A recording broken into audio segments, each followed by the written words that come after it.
Hola, ¿cómo estás? Soy Alex Guadalupe, director de Professional Coaching de los programas Liderando tu Vida Mujer y Formación Profesional en Coaching. Hoy, para mi sección Compartiendo con, tengo el gusto de poder conversar con Gustavo Rodríguez, comunicador y escritor, a quien conozco hace algunos años, a quien le doy además la bienvenida. Gustavo, un gusto volver a verte y saludarte después de varios años. Alex, ¿cómo estás? El gusto es mío, de verdad, tanto tiempo, tanto pelo atrás. Sí, por los dos, ¿ah? ¿Cómo has Más para los estado? lados. ¿Cómo has estado, Gustavo? Bien, no me puedo quejar, o sea, acostumbrándome, adaptándome a este ciclo, a esta transformación en la que está el mundo, pero o sea, si me doy cuenta de que tengo salud, tengo a mis hijas en mi casa y que puedo darme el lujo de trabajar en mi casa, pues la paso bastante mejor que el resto de la población, ¿no? No me puedo quejar. Hablas de transformación. ¿Se ha transformado algo en ti a lo largo de estos meses de pandemia? No, sería muy pronto hablar o decir si me he transformado, ¿no? Los procesos de transformación suelen ser largos y uno se da cuenta de que se transformó cuando mira atrás. O sea, no me atrevería a decir que me he transformado, pero Y, sí creo que estoy en ese proceso, ¿no? y si hablásemos de cambios en tu manera de pensar, de ver las cosas, de ver la vida, ¿consideras que ha habido o se está dando algún cambio en ti? Más que cambios, están dando reafirmaciones. Ok. Dos, a nivel, digamos, entorno familiar y otro a nivel ya de sociedad, ¿no? A nivel familiar me reafirmo en lo importante que es tener armonía con tu familia y tener relaciones sanas con tu familia. Y lo bueno que ha traído esta pandemia dentro de lo malo es que esos sábados, esos viernes, esas salidas de noche que solía tener, ¿no? Con eventos sociales, círculos un poco más extensos de amistades, de pronto ahora las estoy viviendo con mis hijas, con mi novia, con la familia más cercana. Entonces, es una oportunidad que la pandemia nos da para estar cerca de la gente que amamos o que nos es cercana de verdad. Estamos teniendo más calidad que cantidad probablemente. En mi caso ha sido así. Y a nivel ya un poco fuera de mi casa, constato con pena algo que yo ya venía asumiendo y de lo cual me venía quejando incluso en varios escritos, y es cómo el Perú ha colapsado, está colapsando finalmente porque gran parte de nuestra población compró el rollo de que crecimiento económico es igual a desarrollo como sociedad. Entonces, está claro, esta pandemia ha revelado que crecimos, pero no nos desarrollamos. Ha sido un abrir los ojos de manera muy fuerte, ¿no? Muy abrupta. Para quien- pero para quien estaba ciego, Alex, o Así es. sea, alguien con un mínimo de conexión con las demandas populares, se da cuenta de que nuestro país solamente le hacía caso, o los titulares le hacían más caso a, digamos, a las noticias de macroeconómicas, lo que podían decir Standard Poor's, no sé, pero no le hacíamos caso a los indicadores, esa lucecita que nos decía, ojo, o sea, todavía hay prejuicios raciales, hay machismo, ojo, pucha, la gente sigue haciendo cola por salud, ojo, los filibusteros son dueños de la educación privada, ojo, la reforma de la educación está teniendo trabas, ojo, o sea, todos esos indicadores de cohesión social que hacen desarrolladas a las naciones, no les estuvimos haciendo caso. Se les hacía caso oficialmente por parte de la élite, o, por ejemplo, en eventos tipo la CADE, por 45 minutos, ¿no? Pero después hacer brindis. Y ahora vemos, pues, ¿no? O sea, quien no lo vio es porque no quiso verlo en realidad. De pronto se le puso mayor atención al crecimiento del PBI y cómo en los últimos 30 años el país ha venido creciendo, reduciendo la pobreza, pero sin ver otros aspectos que estaban clamando a gritos, ¿no? Que no está mal, o sea, no está mal sentirse orgullosos de logros como país. Nos costó muchísimo salir del hoyo económico en el que estábamos y hicimos lo que había que hacer, nos insertamos al mercado, sinceramos la casa, los números, la labor del Banco Central de Reserva es encomiable, eso no se puede, tampoco se trata de ningunear eso, pero si solamente le pusimos foco a eso y nos olvidamos del lado humano que hay detrás de los números, bueno, ahora vemos los resultados, ¿no? Estamos batiendo récords, Alex, o sea, es triste. O sea, cuando ves el gráfico, Perú es un cohete en número de muertes versus el mundo. Es triste. Es triste hasta qué punto normalizamos la muerte. Yo a veces me pregunto si no es que haber sufrido tantas bajas, tantas muertes, tanto dolor en los 80s y 90s no nos ha inmunizado un poquito ante este drama nuevamente, ¿no? Sí, Y pero bueno, ya nos estamos poniendo muy fúnebres de repente. sí, sí, pero es parte de la realidad actual, ¿no? Creo que no debemos dejar de verla, ¿no? Pero bueno, quiero cerrar esta parte con una pregunta. En tu libro, en tu exitoso libro Madrugada, el último que has hecho, eh, presentas una transformación social del país, ¿no es cierto? A través de la historia que se cuenta. ¿De qué manera consideras tú que lo que estamos viviendo en el Perú en los últimos más de 5 meses afecta o impacta a esa transformación social que tú muestras a través de tu publicación?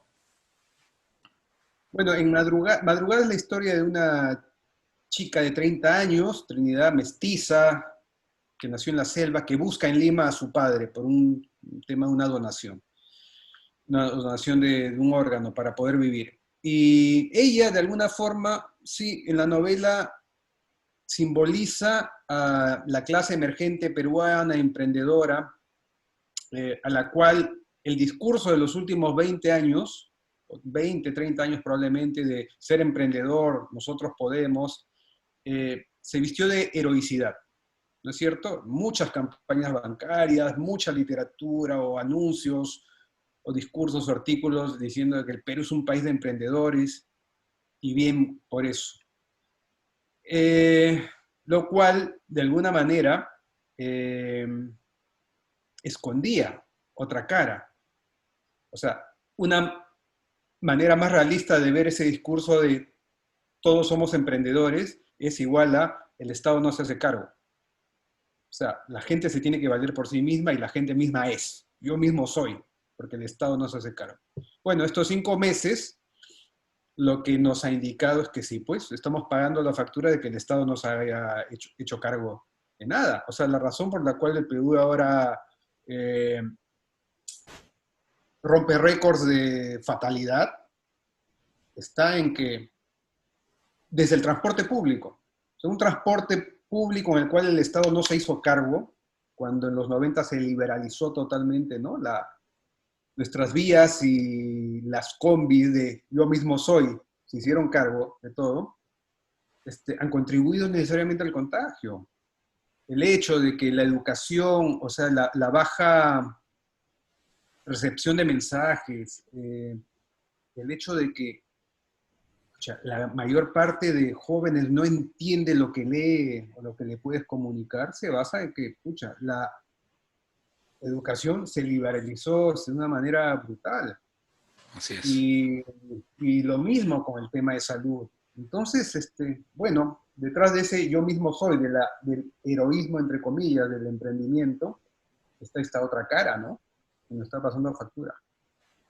Sí, Entonces eso es, digamos, lo más flagrante, digamos, lo más claro que yo puedo ver con respecto a de qué manera estos 5 meses han dinamitado esas creencias que veníamos teniendo en los últimos años con respecto a la gente que se hace sola. sí, ha desnudado grandes carencias que ya se veían, que ya se conocían, pero que de pronto eran tapadas por un cierta bonanza o cierto equilibrio económico, ¿no es cierto? Sí, nos la quisimos creer, ¿sí? Es verdad, nos Así la es. quisimos creer. Está bien querer creérsela. Lo que pasa es que si quieres que la crees, por lo menos créetela con al menos un pie en tierra firme y realista, ¿no? Pero es verdad que somos un país también adolescente eh, que tampoco está cohesionado con base en el nosotros, ¿no? Es decir, en la última entrevista que dio Cáceres, cuando ya era viejo, después de la guerra con Chile, ya en el año 1920, me parece, él decía que si el Perú perdió la guerra fue por la falta de cohesión entre su gente, ¿no? Chile estaba unificado en un objetivo, o sea, élite y pueblo y masa, si quieres ponerlo, mientras que aquí había caudillos y gente que estaba a favor o en contra de los caudillos, ¿no? Ese ha sido nuestro problema, o sea, no hemos sabido mirar al otro y no nos han enseñado en las escuelas a mirar al otro, no nos han enseñado a ponernos en los zapatos del otro, a debatir. En mi caso, cuando yo era chico, había un dictador que dictaba, literalmente, el profesor en la clase, y nunca nos enseñaron a debatir, a llegar a consensos, ¿no? Pero si miras a la historia, esto data desde los tiempos de Huáscar y Atahualpa, ¿no? Y cuando llegan los incas, cuando llegan los españoles, cómo encuentran un pueblo fragmentado. O sea que tiene raíces, ¿no? Sí, sí, sí, claro. Bueno, la historia de hermanos que pelean por una herencia se da en todo el mundo, ¿no? No solo se dio en el Perú, pero sí es verdad que nacimos en medio de una crisis, como, o digamos, nuestra fundación o los cimientos de nuestra fundación como nación se dieron de manera traumática, ¿no? Y no se ha sanado todavía de eso, ¿no? Así es. Hablaste hace unos segundos sobre tu experiencia en el colegio, tu niñez con este profesor dictador. Leí que de chico en Trujillo viviste en un depósito sin ventanas. Sí, sí, sí, ¿Cómo sí. fue esa Yo experiencia para nací, ti y cómo se incentivó tu creatividad? yo nací en Lima y a los 4 años mi papá le traspasaron una farmacia en Trujillo y toda la familia fuimos. Yo tenía 4, mi hermano menor había nacido recién y creo yo que mi experiencia probablemente al vivir en un lugar muy, ah, ¿cómo decirlo elegantemente, no? Muy poco atractivo y hasta rodeado de sordidez, porque yo viví, no sé, por alguna razón, a mi padre, no sé cómo convenció a mi madre, y esos primeros años en Trujillo los empezamos a vivir en un depósito, en un mercado, cerca del mercado mayorista de Trujillo, ¿no? Con puerta de metal enrollable. Un lugar sin ventanas, solo con un tragaluz, ¿Esa era tu sin ventanas. puerta? ¿Esa era la puerta de tu casa? Y Una, un depósito. O sea, era un stock ahí de podría haber sido mercadería. Un espacio oscuro con un solo tragaluz, sin ventanas, y fueron algunos años que yo tengo vívidamente eh, eh, y que ayudan porque eh, hay una de las razones que creo yo que afecta a la creatividad de los niños es justamente no dejar que se aburran. Cuando están constantemente estimulados, pienso yo, y no dejamos que se aburran, y están metidos en Internet todo el rato, hoy en día, por ejemplo, les estamos quitando la capacidad de crear soluciones contra el aburrimiento en su mente, ¿no? Y ante mí, ese aislamiento que tuve como niño, en esa casa, digamos, en ese depósito casi sin luz, eh, fue subsanado por las lecturas, por ejemplo. O sea, un niño que no tiene ventanas tiene que buscarse sus ventanas a través de los libros, por ejemplo, o ver si, aparte de los juguetes que puede tener, se fabrica otros. Y todo eso, creo yo, me ayudó a ver de qué manera solucionaba mi aburrimiento. Entonces, yo creo que si finalmente me hice escritor o si a lo largo de mi vida he trabajado con la palabra para ganarme el pan, no solamente en literatura, también en publicidad, o sea, tiene que ver con que fui lector antes que nada.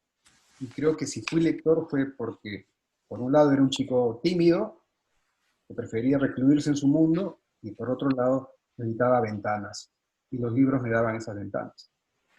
Qué buena esa reflexión, Gustavo. Los libros te dieron la ventana que no tenías.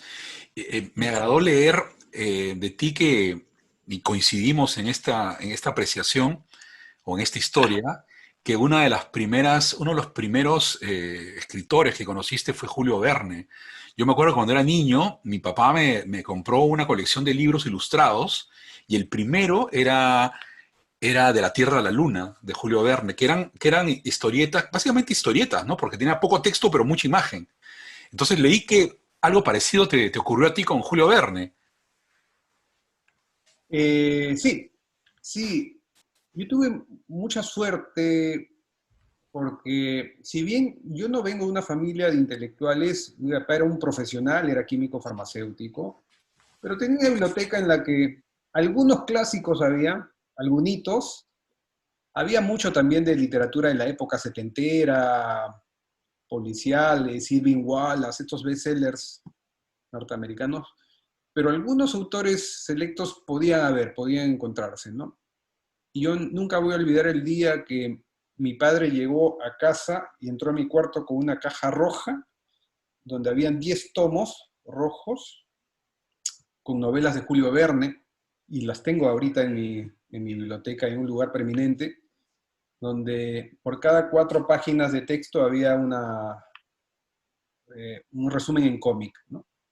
Y yo era muy chico, pero las primeras novelas que leí, las de Julio Verne, las leí primero atraído por los cómics, ¿no?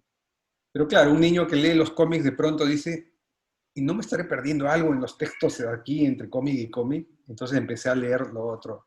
Fue una manera de engancharme con el formato de la novela. Entonces sí, a Julio Verne le tengo un cariño, un aprecio fundamental, porque claro, cuando eres chico, a ver, yo tiendo a pensar que la gente que abre una novela es para perderse y a seguir un personaje en acciones, en aventuras, ¿no? No solamente en atmósferas, no solamente en reflexiones, sino en cosas que tiene que hacer. Julio Verne era ideal para un chico como yo. Y lo que son las cosas después, mis grandes amores de juventud literarios son Julios, ¿no? Julio Verne, Ribeiro. Ramón Rivero y Julio Cortázar. Le debo mucho ese nombre. Sí, sí leí que Ribeiro ha sido una gran influencia para ti. ¿Cuál de sus obras te impactó más y qué fue lo que más te gustó de su literatura? Mira, yo me he dado cuenta tarde de lo influyente que puede haber sido Ribeiro para mí. Eh, ya muy tarde recordé de qué manera me atraganté con la edición que sacó Pantel y Milla Batres acá en los años 80, en el año 81, de La Palabra del Mudo, que era verde, me acuerdo, y cómo me devoré ese libro y lo leía y lo leía. Entonces yo primero me enamoré de los cuentos de Ribeiro, pero con los años me he dado cuenta de que creo que Ribeiro ha influenciado en mí en la manera de, más que en la manera, por la noción de que cuando tú lees a Ribeiro, te hace sentir lo que probablemente sientas si ves al pibe Valderrama jugar, o a Platini, O a César Cueto. te hace sentir que jugar, no sé si tanto Cueto a veces, pero te hace sentir que jugar fútbol es fácil, por la manera en que se para en la cancha y porque da el pase elegante que tiene que ir a donde debe ir, ¿no? De una manera tan natural que te hace pensar que jugar así es fácil, pero no es nada fácil. Escribir, entre comillas, sencillo como Ribeiro, no es nada fácil. Eh, yo he disfrutado mucho a Ribeiro de chico. Y claro, me enamoré primero de sus cuentos, pero en los últimos años no solamente se ha reivindicado al cuentista que es Ribeiro, el gran cuentista que es Ribeiro, sino también al prosista en general, al Ribeiro de no ficción, al Ribeiro de los diarios, al Ribeiro de la reflexión en formato corto, ¿no? Y ahí también hay genialidad. ¿Lo conociste? Tremendo. ¿Perdón? ¿Lo conociste? ¿Llegaste a conocerlo? Llegué a verlo, no lo llegué a conocer. Tengo amigos algo mayores que yo que sí eran amigos de él, y cuando me cuentan los días de Ribeiro acá en los 90, sí, siento que he estado con ellos en el malecón, en la terracita de su departamento en Barranco. Sí, lo he visto en Barranco alguna vez. No, y no me atreví a acercarme jamás. ¿Tú te acuerdas cuando yo trabajaba en el tarifario hace muchos años? Una vez me tocó hacer una entrevista a Reinaldo Faría, al famoso actor brasilero, Ujú. y me citaron en un restaurante de comida criolla, creo que era Manos Morenas, me parece, en Barranco, y fui a hacerle la entrevista y conversando con él, y en eso vi que entraba Ribeiro y se sentaba en una mesa. Entonces dije, esta oportunidad no se me puede pasar. Entonces le pedí permiso a Faría, me paré y fui a tomarme una foto con Ribeiro que todavía la tengo. Una experiencia pues, de Bueno, esas que no se olvidan nunca, ¿no? qué Gustavo, bueno. sí, de hecho que sí. ¿Cómo llegas a la publicidad? Eh, Hay muchas formas de responder a esa pregunta, ¿no? A ver, una puede ser que llegué a la publicidad porque nunca entendí el concepto de kilogramo fuerza. Porque dentro de mis planes de adolescente estaba ser arquitecto, fui a dar el examen de arquitectura, era 20-1 en la Ricardo Palma, me acuerdo, eh, y no respondí nada de física, no respondí nada de trigonometría, no respondí ciencias, pero saqué un buen puntaje por el tema de humanidades, el tema verbal. Entonces, cuando salí del examen diciéndome, pucha, ¿qué futuro me espera si voy a tener 5 años enfrentándome a esto? En esa época la arquitectura no se ofrecía como una carrera creativa, ¿no? Se ofrecía más como una carrera dura, así, de fórmulas, una tontería, la verdad. Eh, y dije, pucha, necesito una carrera que no sea de números, que sea práctica, que sea corta. Mi familia estaba pasando por premios económicos, eran los 80. Ya imaginaba que no iba a poderse pagar una carrera larga, yo la iba a tener que pagar, entonces, y por esos días vi un anuncio que decía estudia publicidad, y me metí a estudiar publicidad un poquito más y santiguándome, porque era una carrera nueva, nadie creía en ella. ¿Dónde? Afortunadamente ¿Dónde era en estudiaste? el Instituto Peruano de Publicidad, en el Ah, en el IPP. IPP, ¿eres del IPP también? Ah, no Sí, sabía. sí, sí, entré en la segunda promoción. Ah, mira, con razón no Y, nos hemos conocido ahí. sí. Y bueno, y saliste y terminaste tu carrera de 3 años y ya estabas Sí, practicando, trabajando. ya, sí, yo al año, ya a partir del tercer ciclo, conseguí unas prácticas en el departamento creativo, en Publicistas Asociados, en esa época, era la agencia más creativa en esa época, y no paré más, no paré más, y pasé de agencia a agencia con cada vez mayor responsabilidades, y en los 90, al inicio de los 90, tuve la suerte de ser contratado en Quorum, cuando era una agencia muy pequeñita, y dimos el gran salto en esos años, ¿no? Y sí, me hice relativamente conocido por esa labor, por la labor de publicista, ¿no? En esas épocas. Ahí nos conocimos, ya hace más o menos unos 30 años, en esa casa donde decía que penaba, ¿no? ¿Te acuerdas? Y decían que penaba, pero nunca, nunca vi nada. Yo he tenido la antena descompuesta para los fenómenos paranormales. Nunca, Menos nunca me mal, afectó. menos mal. Ah, Fuiste parte de Curum en un tiempo en el cual sin duda era la agencia más creativa del medio.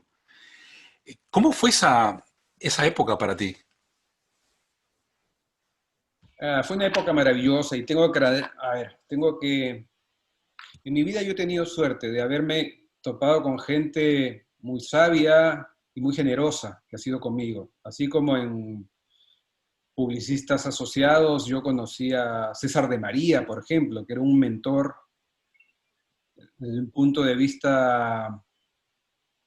César me debe llevar unos 8 años más o menos. En esa época él tenía 26, yo tenía 18, entonces era un mentor en todo en términos que tienen que ver no solo con el trabajo, sino con la riqueza cultural que puedes adquirir.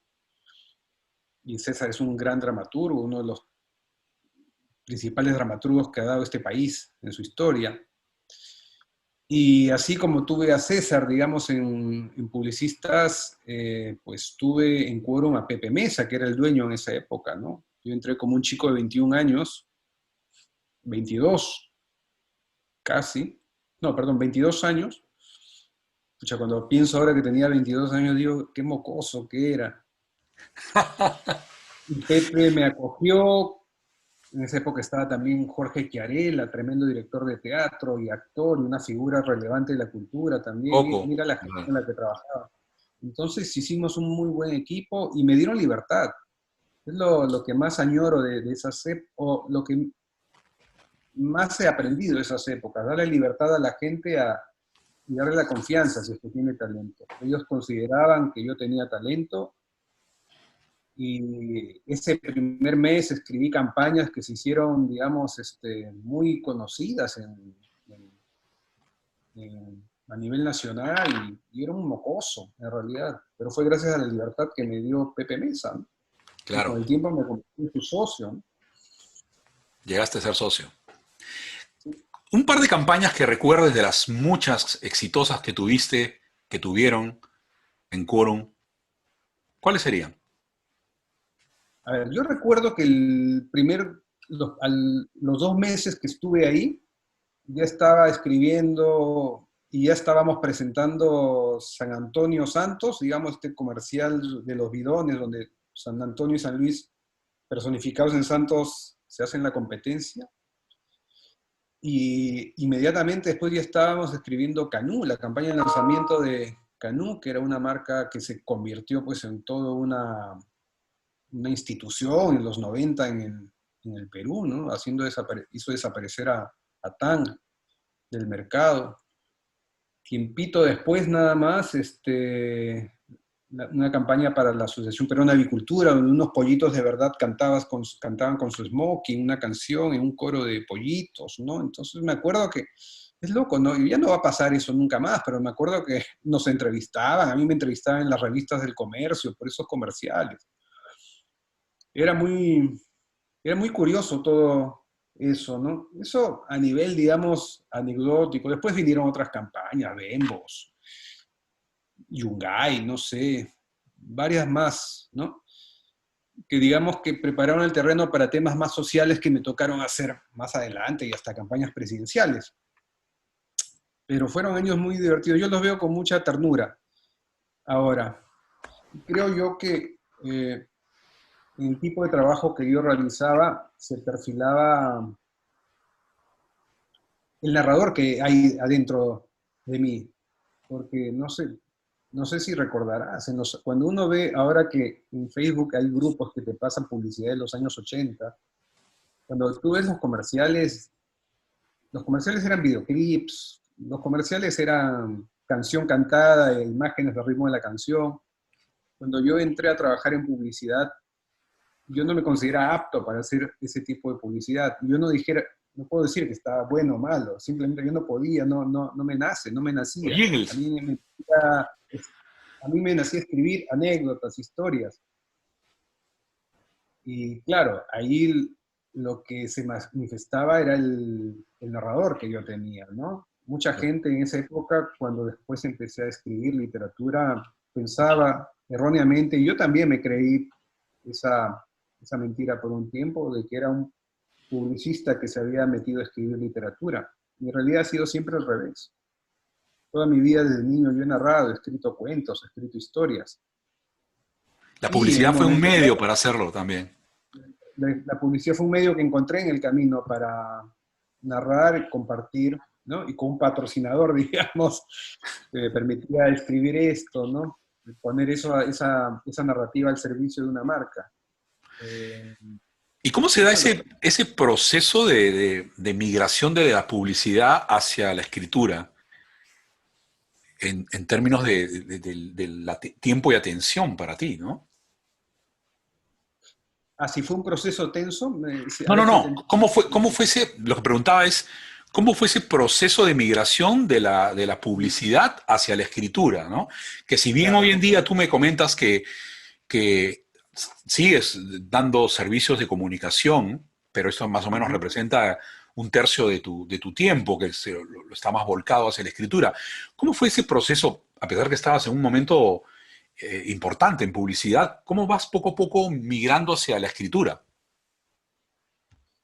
Sí, es verdad que, sí, en esa época yo supuestamente, en teoría, tenía la vida hecha, ¿no? O sea, yo me hubiera dedicado a la publicidad nada más y hubiera tenido una vida, digamos, eh, la hubiera tenido cerrada probablemente, ¿no? Pero nuevamente voy a lo que dijimos al inicio de la charla, y es que uno se da cuenta de la transformación después de que se llevó a cabo.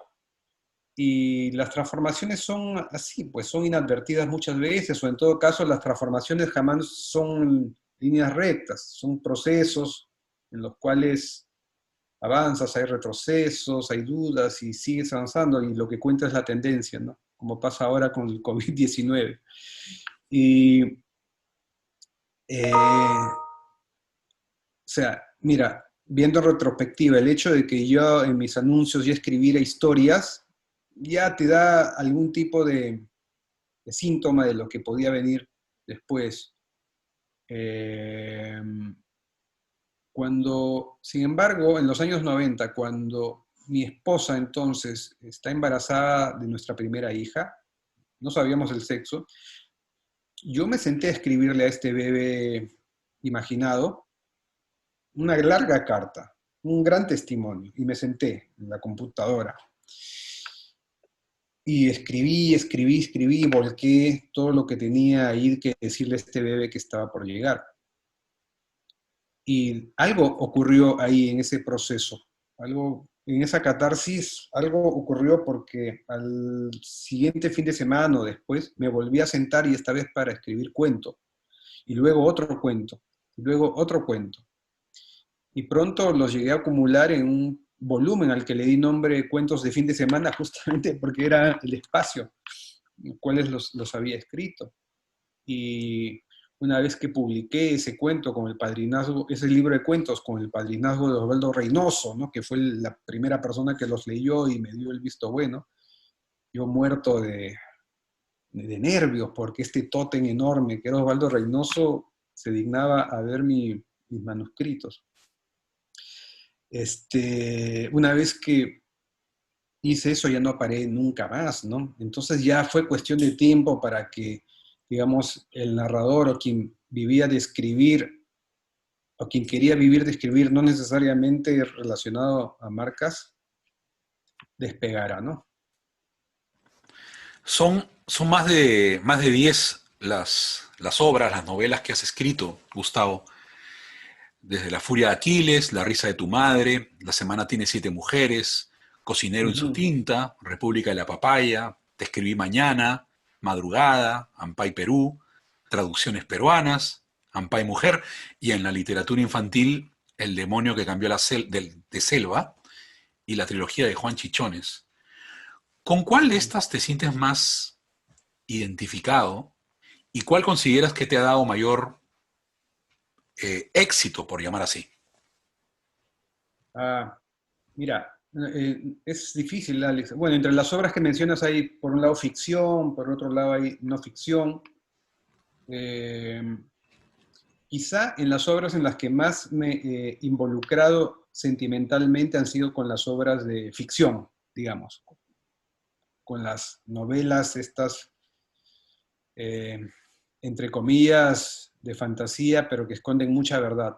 Porque, por ejemplo, si bien Ampay Perú fue un libro exitosísimo y bestseller y referencia obligada durante muchos años. Sí, hubo ahí un trabajo más intelectual y de compromiso con la sociedad y de pretender que algunos mitos que se saben en nuestros países se derrumbaran, con respecto a AMPAY Perú, o mis columnas en El Comercio que se vieron editadas juntas en traducciones peruanas. Pero donde sí me he involucrado más emocionalmente es con mis novelas, porque cuando uno crea personajes y crea situaciones, como dice Vargas Llosa con el tema del striptease al revés, la literatura es un striptease al revés, uno agarra la realidad desnuda, calata, y la viste de ropajes para crear su propia ficción. Entonces es imposible al virar tu propia vida o la gente que conoces, cuando un escritor la usa de materia prima, de primera arcilla para hacer sus personajes, es imposible no cuestionarte muchas cosas y no agarrarles cariño. Y de todas esas ficciones que puedo haber escrito, es difícil elegir una. Creo que a la que le tengo más cariño es a Te escribí mañana. Es una novela corta. Justamente ayer yo visito muchos colegios por esa novela. Es una novela corta que en teoría es juvenil, pero en realidad es una novela para cualquier persona que se considere joven entre los 12 y los 100 años. Es la novela a la que más cariño le tengo, sí. ¿Y por Si qué? tengo que hacer un ranking. Porque la premisa es muy sencilla. Escribí mañana la historia de un chico que en los años 80, tiene 14 años, un día descubre bajo su almohada una carta que alguien le ha escrito desde el futuro, 40 y tantos años después, más adelante, 40 años después. Parece ciencia ficción, ¿no? Parece que la almohada era una especie de buzón, de una máquina del tiempo. Aparentemente quien le escribe esas cartas del futuro es el mismo. El mismo, desde la época de hoy, escribe a sí mismo. Después vamos a ver si es verdad o no, pero eso pasa a ser secundario. Creo que le tengo mucho cariño porque de alguna manera, a través de ese libro, yo le escribo a mi yo adolescente, desde hoy, y también le escribo a la generación de mis hijas, a la de mi hija menor, más probablemente, más específicamente. Entonces, digamos, tener ese vínculo, hablar contigo mismo adolescente y con tu hija adolescente, ya es requisito para que en esa construcción ficcional, en ese proceso, te hayas sentido más que comprometido. Claro, No sé si sea un mi vínculo afectivo. novela, es lo que quiero decir. O sea, no sé si sea mi mejor novela, pero creo que es en la que más corazón he puesto. Y la que a tu juicio ha tenido más éxito, Lo que pasa es la que mayor la palabra acogida. éxito para mí es muy sospechosa, ¿no? ¿Qué es éxito finalmente, no? Que se Claro. venda más, que la compren más, que sea mejor reseñada. No sé qué es éxito, pero sí puedo decir que por distintos vectores, o sea, La Furia de Aquiles fue mi primera novela y en su momento fue bastante, digamos, hasta ahora es muy bien recibida, o sea, 20 años después hay chicos que la consideran su novela de cabecera. Será porque son chicos todavía y no leen más. Eh, sí, se podría decir, entre comillas, que es una novela exitosa. Madrugada, por otras razones, es otra novela, entre comillas, exitosa. Es decir, se ha traducido, se lee en Francia, en otros mercados, tiene buenas críticas también, pero no sé, exitosa es la novela que hace que un desconocido de la nada te hable y te diga que lo conmoviste, ¿no? Y yo he tenido la suerte de que con mis novelas, mal que bien, me ha ocurrido eso.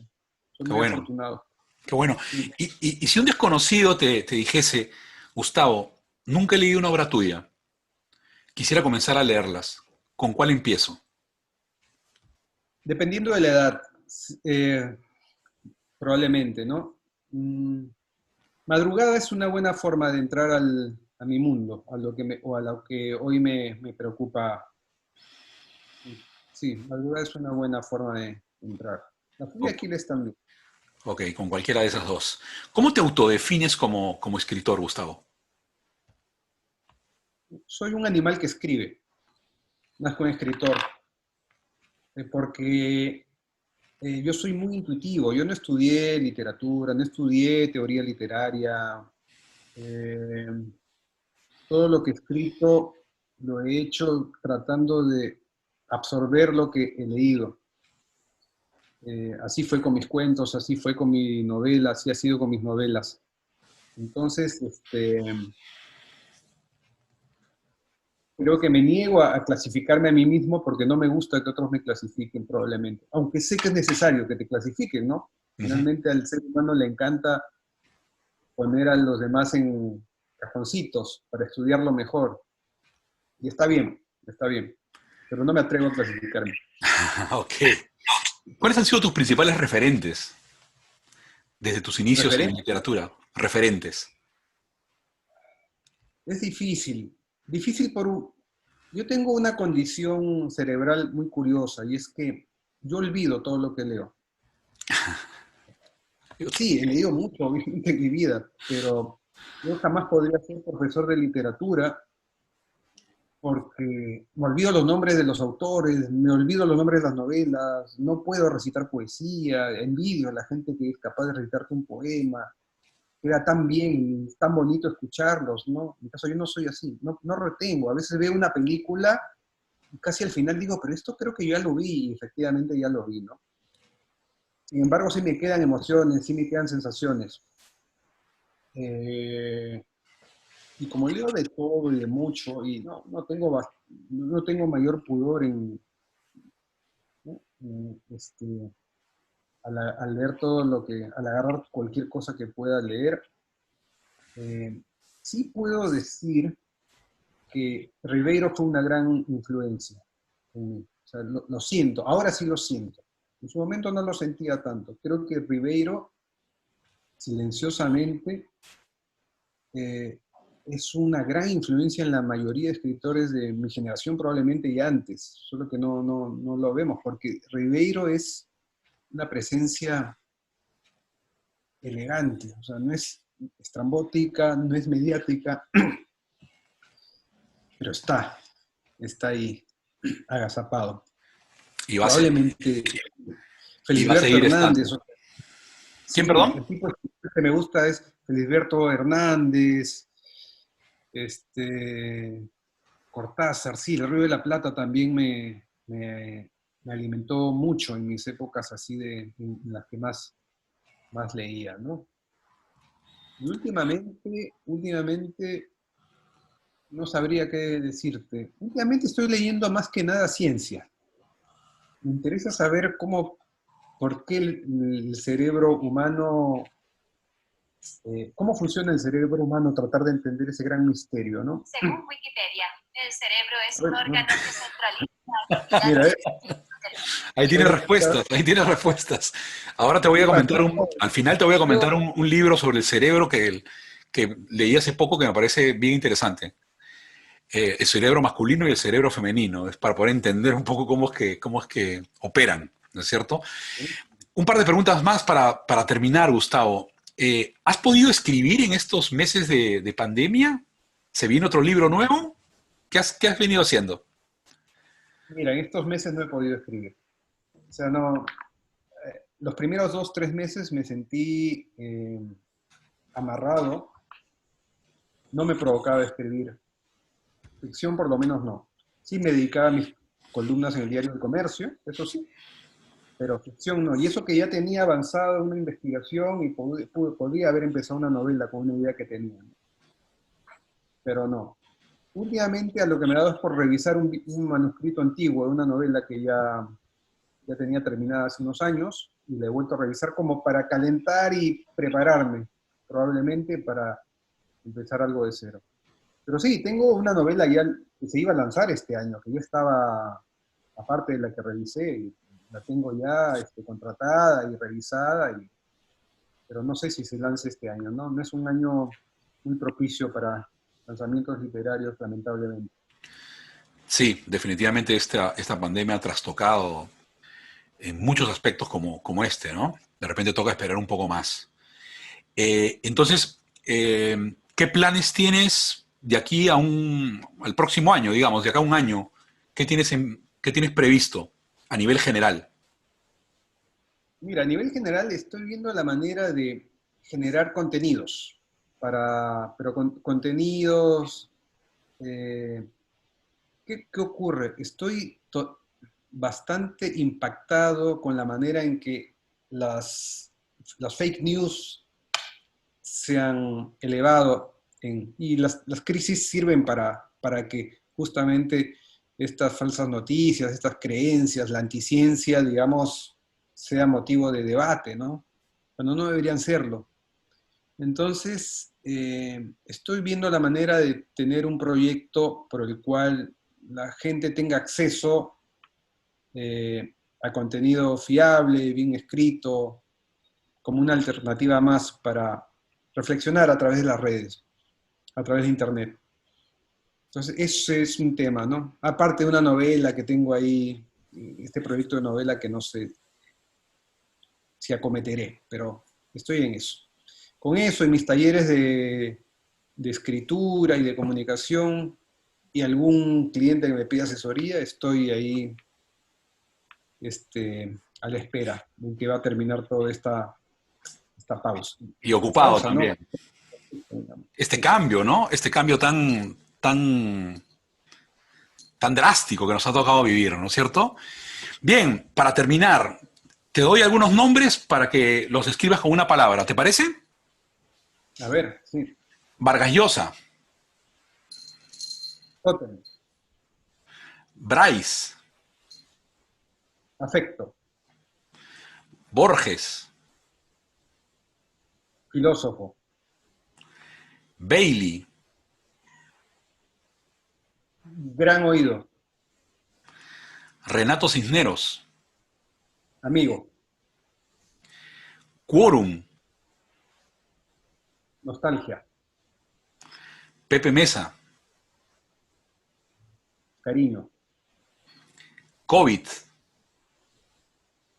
miedo, Madrugada, esperanza, Gustavo Rodríguez. pelao antipático. Muchas gracias, Gustavo. Estamos llegando a la hora, como habíamos conversado.